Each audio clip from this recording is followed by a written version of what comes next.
Hi people, good morning. I think 2 weeks before வந்துட்டு நான் அந்த நலுங்கு மாவை பற்றி உங்ககிட்ட பேசியிருந்திருப்பேன். ஸோ இந்த பேதிங் பவுடரவே இன்னும் ஒரு பெட்டர் கிளென்சராக நீங்கள் யூஸ் பண்ணணும்னு நினச்சிங்கன்னா ஒன்றும் இல்லை.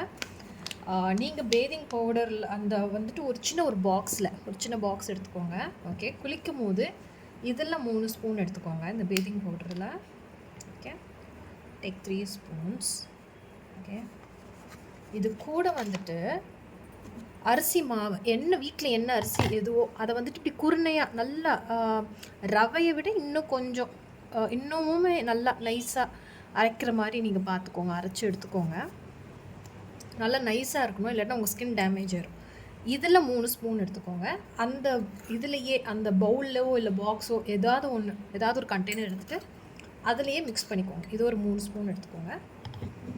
கூட கடல மாவு இதில் 3 ஸ்பூன். இதை 3யுமே நீங்கள் மிக்ஸ் பண்ணிவிட்டு நீங்கள் ஃபேஸ்க்கோ இல்லை என்டையர் பாடி. ஸோ இங்கே பாருங்கள், இப்போ நான் ஒரு பாக்ஸ் எடுத்திருக்கேன்.